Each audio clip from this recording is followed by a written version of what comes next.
Yes, sanibonani madoda. Namhlanje ke ngizokhuluma nenye inyanga eniyaziyo evele nje ikhulume noma yini esuke ifuna ukuyikhuluma ngesikhathi efuna ukusikhuluma. Ngizokhuluma nawe ke namhlanje for the very first time ngizokhuluma nalenyanga live la social media ukuthi phela abantu ufuna bazi iqiniso ukuthi asigcini ngokuhamba emaceleni siyabuya futhi sizoyiqonda ngqo into mase ngikhuluma ngizokhuluma lenyanga ngizoyifonela lenyanga kahle kahle phela mina ngishoni lena le ngizoyifonela manje nginika nje imvumo ukuthi angiyifonele uba lenyanga igama layo ngizokhuluma naye inyanga ekuthiwa ukhwalo ngizofonela ukhwalo nje yani khwalo isibongo sakhe igama lakhe angilazi ngazi ukuthi ukhwalo ngizomfonela ngoba kuningi usekwenzekile uyena umuntu oke wangiqonda la social media ekhuluma edelela waphinda futhi wenza ivideo eseyikhomba ngale ukuthi wayethunyiwe ethunywe osigujana ukuthi akudilwe nami so kwiqiqi sezwa sekuthiwa uboshiwe konke lokho sizokukhuluma la open kodwa ke before ngikukhulume nje ngiye phambili ngoba udaba lolu lubalekile soluthinta ngabe ngirongi manga ngayithinta impilo yomuntu afethu sizonqoba lapho ukhona futhi ekhaya izwa mina uzonqoba okwakho mfethu qinisekisa ukuthi mangikhuluma uyangilalela ngithemba amadlozenu mina lapho nikhona ngiyawathemba mina ngoba akwazi ukunivikela kwaze kwaba lapha ngoba kwakona ukuthi empilweni usuvikeleke kwaze kwaba lapha cha siyalibonga idlozi lakho siyambonga uNkulunkulu okuyena omnini wamandla wonke njengoba ukwazi ukunqoba leyo kuphila wakunqoba ukuphila sekumele manje ke sinqobeke manje inkinga lezi ezibhekana nawe sekumele manje sinqobe izitha ke manje lezi ezikuhlaselayo sekumele sinqobe manje imimoya yobumnyama and mina ngiqopha umlando ngizonqobisa imoya yobumnyama ngokuthi ukholeliwe kumina ulapho ukhona uphinde futhi uzama ukuthola imali kamakhandakhanda mfethu makhandakhanda ngiyacela mawungakabi nawo ungayi koboleka imali kamakhandakhanda uthi uzotsheleka imali ezalayo ngoba ufuna ukuthi makhanda ayenziwa lonto ngicela mama ufuna umakhandakhanda ngicela ukukhuleka ebusuku noma ucele kuyidala zakho ngo12 o'clock thatha amanzi nje uwafake eglassini wabeke la thatha u2 ufake phakathi kule glass ukukhanyisa ikhandlela elimhlophe limhlophe ikhandlela amanzi u2 ufake la bese uyasho ukuthi uyacela bayibonakalisa abakini uyacela uma kuukuthi lo makhandakhanda uzokusebenzela uyacela bakunika imali yokuthi uthole ngoba vele kuthiwa makhandakhanda uphakamisa zona idalwa zijabule uma ngampela izojabula abakunika imali ngicela lokho nje uma ngabe uvela unayo imali ke leyo onayo ungayibolekile futhi uma kuzokuthenga umakhandakhanda ngitholakala ngolosithathu nangomgqibelo ungayihluphi ngokulokuthi uzofona nani buye ihluphi ingcingo njengoba ngibuye ngibele edamini yabo kodwa noma kuthiwa ngibhizi kanjani ulosithathu ngisuke ngise number 44 Rocky Ridge Road Hilal umgqibelo ngisuke ngise number 44 Rocky Ridge abantu bengena bephuma bezofuna umakhandakhanda inamba ithi 0798130260 kuba lula mawuzi WhatsApp ngoba noma sengikhathele ngilele ngiyakwazi ukuphendula ngilele mina ngilala ngo2 nango3 ngilala khona ngisuke ngisebenza so ingangi namhlanje ngifuna ukukhuluma ngodaba lalwenyanga le eke yangidelela kakhulu nje impela ufuna ukuthola ukuthi kahle kahle umphakathi uzwe ukuthi mayiphendulela ithini lekuthiwa ukhwalo mase ngiphinda ngikhulume nangawe ukuthi mfowethu njengoba sithi sokunqobela ngicela ugada into ezimbili mina empilweni nje kubalekile ukuthi ube nendawo okwazi ukubalekela kuyona ayikho indawo ebaluleke nje ukuthi uthi mawuseyinkingeni wazi ukuthi ngizobalekela la. Normally bengabule emaThekwini sewuxakwa impilo noma uxakwa yini kubalekelwe emakhaya kuze kuthiwe goduka uye ekhaya. Uthi mawufika ekhaya ufike bajabule abazali bakho bakucelele emsamo uyabona ukuthi uvikeleke.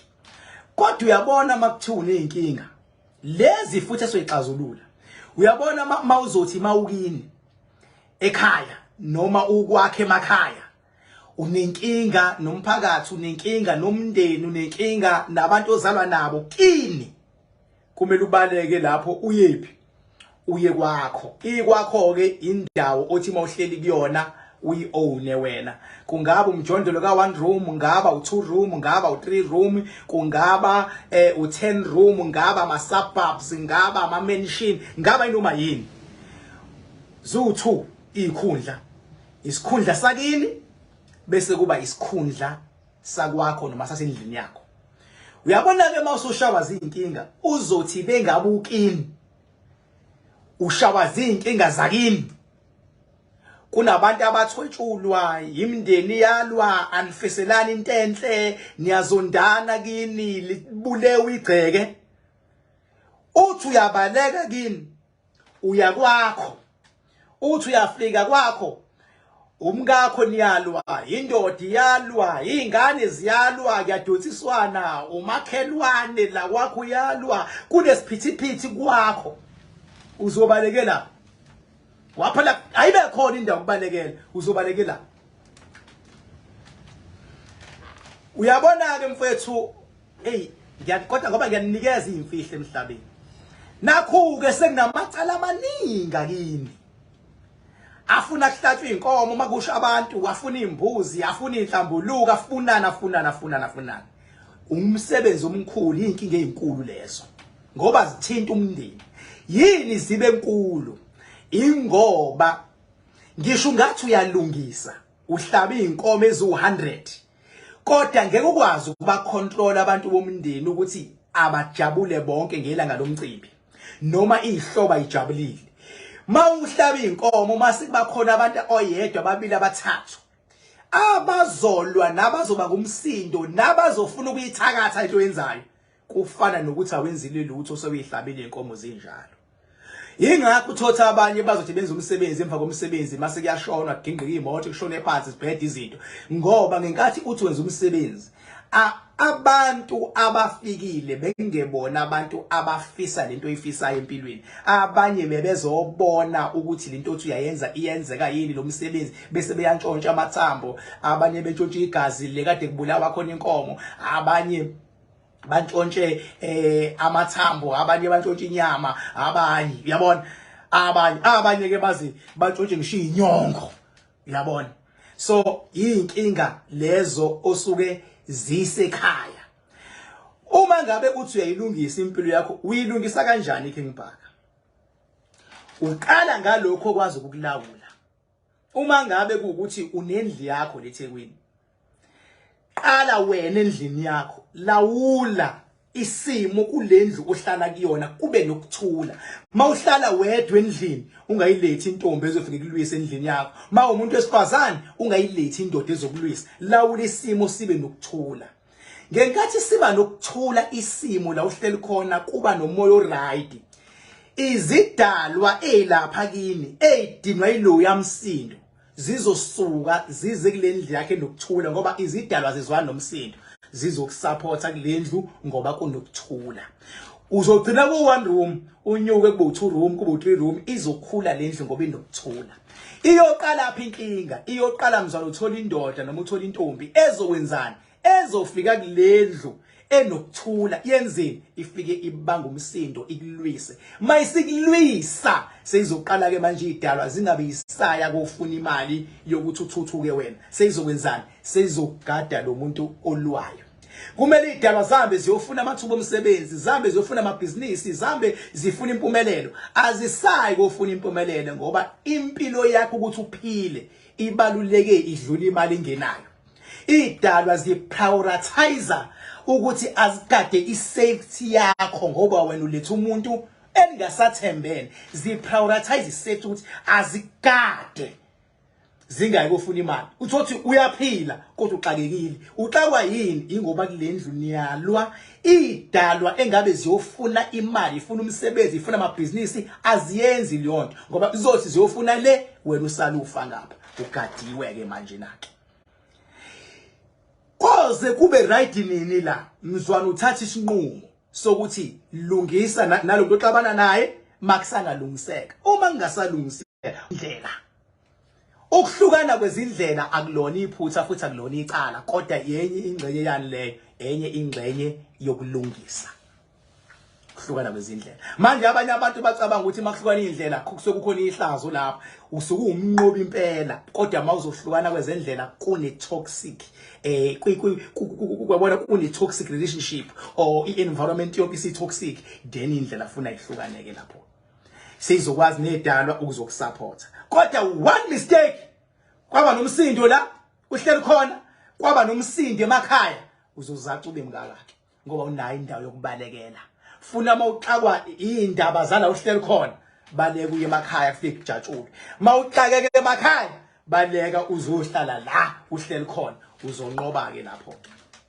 utshalwa ibelokhu ngibhaka ukhumbuleke empilweni uma usilawula ke isimo kulula ukulawula isimo sala wena une control khona ukunokulawula isimo sakini ngeke ngibabona abantu athi umuntu uhamba uyekini uyohlaba imbuzi ucela izidalwa zenza ukuthi uhamba wenza ukuthi uhlabe inkomo ezu3 zizolunga izinto ungayihlaba zibe u7 inkomo uma ngabe ungalawuli lekhaya cela umuntu okuyena olalelwayo olawulayo ongcono kube uyena ozokwenzela lo msebenzi ofuna ukwenza normally umuntu olawulayo ekhaya bekuba ubaba dingakho ingane mayizokwenza umsebenzi kumele icela ubaba kube ubaba ozotshela izingane zakwabo ukuthi kunomsebenzi owenziwayo lana yini inhloso ukuthi ube ubaba ingoba ubaba uzokwazi ukulawula izingane zakwenu kodwa makuzosuka wena uthi uyokwenza umsebenzi wakho kini ngeke ukwazi ukulawula abafweni abasindisiwe abafweni abathwasayo abafweni abathwasa ababuye bayeka abafweni abangayingeni indaba zentwaso abafweni abayidakela utwana ngeke ukwazi ukubalawula wena uzothi wenza okuhle kodwa ngoba wenza okuhle endaweni la khona abantu abangalawuleki nabangahlelekile nekushayisana umoya into enhle othi uyayenza izoshintsha ibe yimbi ingakho makubona umuntu ephumelela ngoba ngampela enomuzi wakhe ephumelela lezi zakubo ziyayizilwe zithi hayi uthwele ngathi besho beqamba mangakuhlaza badinwa yini babona ukuthi uyakwazi ukuphumelela nakuba izinto laba abanomona abasele ekhaya sibabambile uqhamuka umuntu oyisidakwa efuna ukudonsa wena olwenganzima ukuthi ube la ukhona ekudonsela phansi and udonswa umuntu wakini ukudonsela phansi yina kudonsele phansi ingoba unomoya olwayo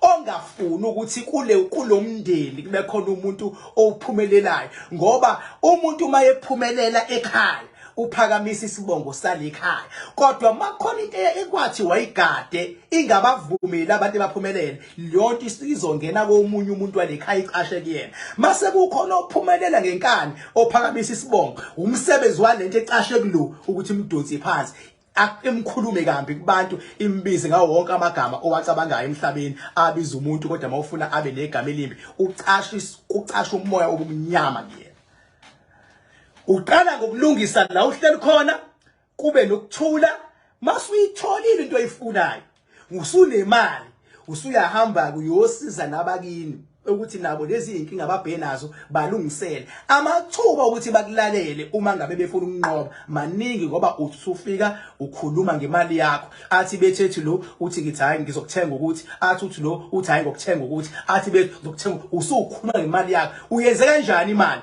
uqala ulungise la une control khona before ulungise la ungenayo control lento ifana nezingane bengabe zibhala ama exam njengoba kuzobhalwa ezinye iqedile ukubhala ezinye bethola ama reports isivalile mase nje kuziya kuma final uyibamba lento umbuzo uthisha wakho mawubhala selilani iphepha into ebalulekile go through iphepha lonke kuqala before uzibhala funda ama instructions uma ungayi-understand instruction ukuthi ithini buza, ngoba failing to understand the instruction ulifele lonke iphepha. Fele lonke iphepha. Ngoba kumele iphepha bengabe likunika instruction wenze sure ukuthi uyayi-understand. Abantu abaningi bafeyila bazi ngokuhlulwa nje uku-understand instruction. Nala ka spirituality kumele u-understand nakhona imithetho yakhona. Uqala ngalokhu okwazi ukucontrola, ugcine ngalokhu ongakwazi ukucontrola. Nasephepheni mawubhala uqala ngalama questions okulula nowa understand kangcono. Mawubona ukuthi usuthe go through iphepha, ayi question 6 umazi kangcono, bhala phela phezulu uthi question 6. Ngoba uthisha mayemaka ngaclaim ungimaka uwede, ubheke ukuthi uquestion mani la umakayo. Ubhale uthi question 6 bese ubhala impendulo za question 6. Ubuye uthi question 9, ubhale into za question 9. Uyabona? Okwakhe yena angaze ethe kodwa wazwa waxova ama question bese uthi hayi se bengiqala ngalokho engikwazi kangcono, ngifuna ukuthi mase ngibambezeleka ngibanjezelwe kodwa singiqedile ngengikwaziyo, ukuze ungagcini empilweni ubanjezelwa izinto ongazazi bese uphuthelwa ukwenza izinto ozaziyo. Hey, wake watshela mfowethu ukuthi ngeke uphumelele empilweni ngoba kwantshontsha ingubo yakho. Ugcina ungayingampela ukuyofuna umsebenzi. Ethi uyofuna umsebenzi ubuzoqashwa. Kodwa ngoba utshelwe into ongayazi ukuthi ngeke uphumelele kwantshontsha ingubo, ngeke uphumelele kwathwetshula idlozi lekhaya, awusafuni kwenza lutho, usuyinto elalayo, usuyinto eyeyisa abantu, usuyinto engasili kahle kahle ngokubheka. Ushawe yini? Utshelwe izinto ongazazi, wawusuyeka ukwenza into oyaziyo. Ingakho ngithi nakulomkhakha wethu ngoba ngakuthiwa ke ngibhaka nje angiyena u17 angiyena impatha, nakulomkhakha wethu mfethu qala kulesimo kwazi ukusilawula bese ugcina kulesi ongokusilawula. Sengiyakhuluma ke manje ngale nyanga le ikhona mfana ifoni lapho uthatha ifoni, ikhona number yakhe, ikhona number yakhe, abheke number yakhe lapho abheke inamba lapho, ubheke inamba lapho, ubheke inamba lapho ukuthi ikhona yini.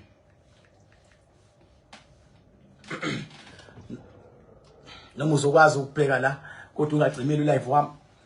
Ya ngapha ngoba la ngiqale kuphenduleke uzophendula ukuze sophendula ubhekile. Bhekake.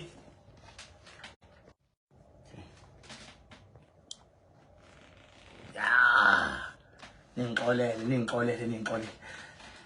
Siyafona ke manje. Angani noma seniledi ukuthi sengafona ngifonele lenyanga le ngoba ngake ngabona futhi ngeke ngabona ku TikTok wayo kuthiwa umcimbi wami lo ngomhla ka14 thiwa ithe ukhanseliwe ngoba khona abaculi abangakhokhelwe.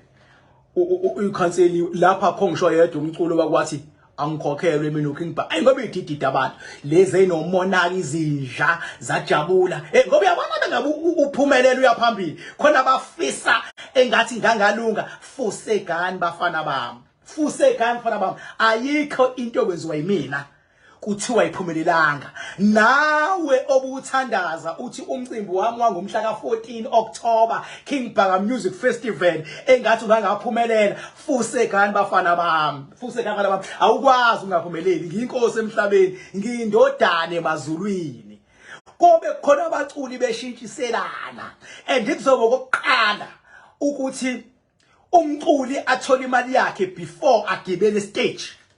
Kuzoba kokuqala ngizwile futhi ukuthi osigujana bebephuma umkhankaso bethi abantu abalokhuze akuthi bengabe sibanika ama deposit bese beyabaleka. Abazi kunehhovisi elinzima kakhulu, abazi kunesigodlo esinzima. Ihhovisi lavele lathumela ama contract nje ukuthi umuntu nomuntu akazi commit, akayicommit. Akekho yogibela stage engakhokhelwanga. Okusho ukuthi ngeke ukuthi makudlula umcimbi kube khona umuntu othi angikhokhelwanga emcimbi lakhe ngibhaka futhi ngeke iziyenze ke le nto. ngiyalazi usizi mina libhekene nama artists ba ukuthi uthi ufika umcimbi ufika kade artist lalifuna imali kube khona imali ozongena. Yes angichasiwe impela, yes baningi impela kungamane kulale mina ngingadlile kodwa ama artist wona ayithola imali yawo ngeke alikho lokugibela stage lingakhokhelwe. Ngicela iartist ekuthiwa gibele stage lithi angiyitholile imali yami lingagoqwa ngagibeli hlobo ngoba even icontract iyasho ithi uyogibela stage lifuthi iphakethe noma selidikiza ibank yabo bakhona esebefaka ama deposit bakhona futhi abangafakeliwe ama deposit kodwa akekho yogibela stage akekho engayitholile imali yakhe 14 October ngisazobona futhi basazowaposta nje ama video abo nami ngizazowafaka ama video la abaculi besho khona bethi zonke indlela ziye eMidilova ngomhla ka 14 October wena onyanyayo fokofo ngeke ngizwe vele ngempatha ngeke ngihlobo okusho ukuthi wena obujabula ke lapho egogogweni lakho uthi umcimbi wakhe ngibhange kuzube khona full sack impatha mina ngeke kuyimina owenza izinto zabantu zenzeke masithiwa owama wezakalanga kanti mina ngiloquqa balozigujana elalifuna iaward yini thiwa bazo award umfana omncane elokhuza eMoses Mabhida ngilonhlobo mina mangithe kuzowenzeka akekho ngavala gcwale ngakufakela akekho ngavala gcwale ngakufakela baba standard and lo mcimbi lo ngihlale ngiyenza imicimbi nala e44 Rock Ridge ngihlale ngiyenza imicimbi fika ama artists acule senama artists nje manje azi kahle ukuthi nje onyakeni azoperforma mhlambe ka6 la kumina wanikiza imali mina sengiyafona manje ngifonela ukhwalo ke manje ikhona itime lefoni yakho baba ngathi manginqamuka kuthiwa yimina la ngigulu phela mina usho sekufayela ababona awumajini ngithi ngiyafona uthi tu kuthiwa uyeva insabeleta hayi hello yebo sanibona siyabona mkhulu ukhwala loyo ukhwala lokhuluma ake uyibongele ngendlela ebongela ngayo ngiyizwa ukuthi uyena ngempela ukhwala hayi ngongofela le inkanyamba igubephi yilo hayi yabona ke mawuthi ngongofela kanyamba bhubesi cha ngiyawakhumbula lawo mazwi lawo ngiyayikhumbula leyo nkulumo cha wekhwalo izizathu la esenza ngifone la baba umuntu ongidine kakhulu siyazwana ungidine ngempela ngoba ayikho nje indoda evele inqonde ku social media izothi izokhuluma ngedamu lami ekhulume ngento eziningi uyayithona into engishoyo kodwa cha ngathi ukuthela ngempela so ngifuna ukuzwa ukuthi kuwena njengamanje ngibone lapha ku TikTok wakho kubhalwe ngamagama kuthiwa uthi umcimbi wami ukhanseliwe yini leyo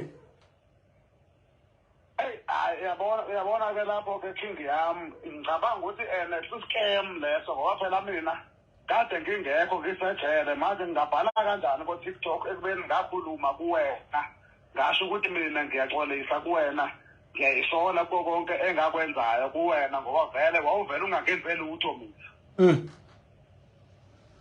kwawenzakalani ngempela ke uyikhulumele wena manje waphanda ama video lawa abuya edithwa ama video yabo akufani noma kusuke kukhulunywa kanje kwakwenzakalani nami nje ngathuka sewungidilika la kuma social media kwakwenze njani lapha yandoda lapha wena king into eyenzeka lapha ngangithi mina ndikhulumela labasigujana labana uyabona ngiyitshela ukuthi mina hayi abasigujana laba ulwa nabo uyabona ngeenkulumo ezayikhulunywa ngolomfowethu lo esagcina sinenkulumo eyagcina engabanga yinhle lokho ucika zuba yeah so mina ngangiyitshela ukuthi hayi laba bafowethu labana mhlawumbe ngendlela enikhuluma ngayo niyabahlukumeza yabona yeah kanti akunjalo yindaba ukuthi anginjalo into engibanga ukuthi mina ngithi akunjalo khona amanye ama-calls engike ngawezwa nje impela lo mfowethu ewunsika efonelwa yena ngabanye abantu ebekade becomplaina omunye nje usigujana ekade bekhuluma nje naye isikhathi beshisana naye ezethi hayi akulethwa abameli ngabona ukuthi oh vele bekuvele uyi-scam besho ukuthi bengivele ngikhulumela i-scam yisona ke leso sigujana.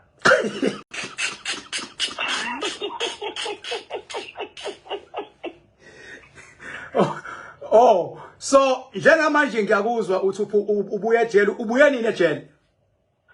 Ejele ngibuye ngomhla ka-19. 19 ba? 19 wona wale nyanga la uSeptember. Oh, September. Yeah. Okay, buboshelweni. Hey, la bana mfethu mangakutshela nje angazi nami ukuthi ngiboshelweni. La kuthiwa ngiboshwe ibhamu. Phinde ngalana futhi kuleli ticket leli lakhona uthi ngiboshela i-theft. Cha, ngezwe kodwa kuthiwa khona nomuntu owafa lapha emakethe kodwa futhi ngezwe ngazi ukuthi akuwena. Izithini lapho unalo ulwazi lapho? Mina ulwazi nginalo ulwazi kodwa mina angaze mina ngibulale umuntu. Kodwa umuntu owabulalayo nje ngiyamazi nabanye futhi abantu awubekade bekhona bambona umuntu wabulala umuntu. Oh, hayi ukuthi wena owabulala kodwa ukhona umuntu owafa yena. Hayi empeleni nje liqiniso nje la ukhona umuntu owafa. Okay, lo muntu omaziyo ukuthi wafa o ukuthi wabulala ungaphandle manje noma usejele. Njengamanje ngamgcina ngimshiye engaphakathi ejele. Oh, beniboshwe naye. Cha, angiboshwanga naye mina ngaboshela okunye yena wasale eboshela okunye. Okay, hayi ngiyakuzwa. Yeah. So manje le ukuthi kuthiwe uthi umcimbi wami awukho 14 iqiniso noma manga lelo? Uyabona nje ngithe mina uma ngaba ngikuthola lana ngengabuka nje ifonda ngena la ku YouTube ngabuka la ifonini ngezwe uma kukhulunywa ngendaba yokuthi mina ngithi umcimbi wakho uyi-scam abacula bazokhokhela lokho nje kuyeba ngiphatha kabuhlungu ngoba nje eqinisweni lo muntu ebekade ebhala leyo nto uyisigujana lo nomngane wakhe. Muphi yena usigujana phela mfethu mathi usigujana usho muphi? Usigujana uyedwa nje usigujana oqinile ukhehleleki. Hayi kulungile hayi lalela ngizwa kahle oh yindaba unaka isiqiniseko salokho ukuthi uyi hayi lungile asidlule kodwa ndoda bengicabanga ukuthi hey phela mawukhuluma la uthi kunomuntu owenze into lapho kuwena nani uthi usigujana ifuna ngiqhelele ukuze ungagcini kuchaphazeleka nabanye yabo kodwa hayi mawusho kanjalo wena hayi mina ngisho lutho ngiyezwa nje kuphela kodwa all right. So njengamanje mfowethu ke la mhla ka 14 lapha ya eMidilovo i-event yoqala kahle ngo-12 yabo. So ngifuna ukuthola ukuthi usuyilungisile yini lento eyokuthi abantu babhale ku-TikTok bathi wena noma ungayilungisi lona? Bengakayilungisi mkhulu kodwa nje ngicabanga ukuthi ngizoyilungisa nje kusasa ekuseni. Kusasa ekuseni? Kusasa ekuseni nje ngizongena nje ngenza live ngibachazele nje ukuthi umcimbi ukhona lo ebekade ethi mina ngithi umcimbi ukhanseliwe ayikho leyo nto amanga kuseyisikemu sikasigujana leso nethimba lakhe labangani bakhe abawosikhotheni bakhe. Mina angikwazi ukuthi i-event ayikho, mina ngazi ukuthi i-event mhla ka-14 kwinyanga esoyiqala ikhona i-event futhi nginesiqinisekiso sokuthi nje ngizobe ngikhona king of the king. Imake angithi wena ubukade usejele ne? Yeah. Okusho ukuthi baheke into zakho usejele?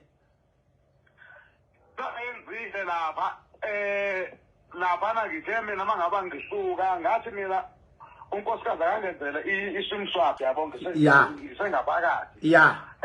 Uma ngaba ngimtshela kanjalo ayizame ngendlela yakhe kusho ukuthi igcine ingalunganga leyo sim swap ayeyenza yena. Ngixake ukuthi mina sengiphumile ejele sengiyahamba ngiya kwa-MTN. Mangifika lapha kwa-MTN kuthiwa umuntu owaphotha inamba wayisebenzisa ngiyacabanga ukuthi wayithunywe ngusigujana bathe uSiyamhlongo. Oh hayi wangikhulula ke mngani wami bengithi ngifuna ukukutshela la ukuthi hayi before mhlambe ube nesiqiniseko ubize igama lomuntu ukuthi ubani owenzile ake uzame ukucheck ukuthi ubani ohekhi number yakhe ngoba liyayivela igama okusho ukuthi bengabe kuthiwa usiya hayi asimqoleleke lo sigujana nombize ngegama yabona ngoba vele phansi akuveli yena uyabona simqolele uma kuukuthi lokho ke ukwenze behind the scene sengaba isono sakhe kodwa nje thina nje asishaye ngathi akuyena uyabona hayi ke ngiyabona ngoba phela ifuna sibe as professional as we can ngoba ekugcineni ifuna masishinto sishito sinesho ukuthi yiyo vele siyazi baningi vele ongqondo nayo ungqondo kodwa for a fact kodwa ukuthi vele ka MTN uyasho ukuthi kuthiwe usiya lonke umthwalo asuthwesa usiya uyabona shuthi asi withdraw leyo ukuthi lo yasigujana uyabona yeah hayi ke sho manje wena uyofika emcimbini lapha mina emcimbini ngofika futhi ngofika ngidalelekile ngoba ngikhona uyobudakiwe noma uyobungadakiwe hayi utshwala njengamanje nje ngithe ukuthola iveluleko ya lapha nabo abakukhonze kakhulu abakade bengivikela khona insona labo ezingilandela khona ngingaphakathi kodwa kusuke ngithi hayi maba ngithi hayi ngwakakhindi ukuthi hayi wena sizokuvikela ubusuphakamisa inombolo yami ake usho lezinto uzisho ngekathi ungithuka la Facebook ngifuna ukuzizwa lezi wawuzizwa wawuthini ubusungnyisa hayi phela kuyaxoxa this is life bra wawuthini ubusungnyisa wena bhaka wawuthini awusho ngizwe wena bhaka mngani wami wena iscam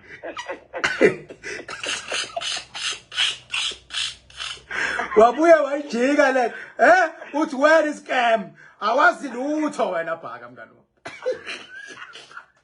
kodwa ngoba uke wangidakela wekhwalo yezwa futhi ekuthiwa ngugwebanga nje ngabe namanje useyisa Ake yakhe hayi kungcono ke hayi uyabona ke indoda yenze njalo mayibona ukuthi kunenduku ezikhalayo iyaphumela obala ukuze umuntu angazi afe lokegqihile nje engaphumeli obala uyabona uyabo wena bhaka ngeke ungenzeli utho ngingongofela ngiyavula ngivula basapha ngivala hlukana noba dokotela wena ngithi hlukana nokhetheleze hlukana nodokotela wena bhaka nonsika wena nsika umphunzo wawuthi wena nsika umphunzo ngoba uke wasidakela mfana wami uyezwa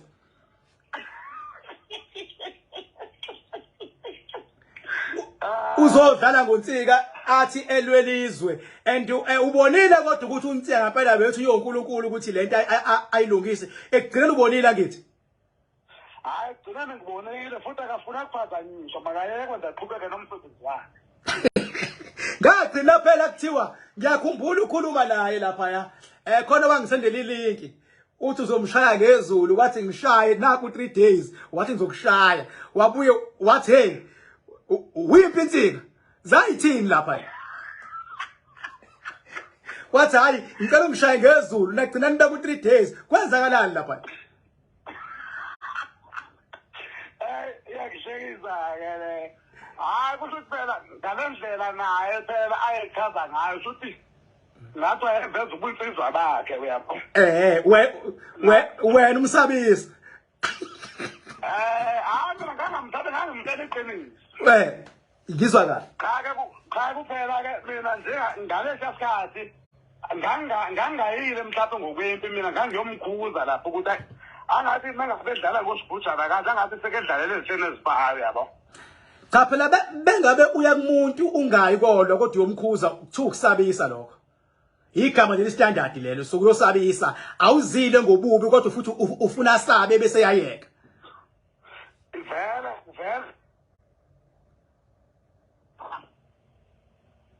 angizwa khona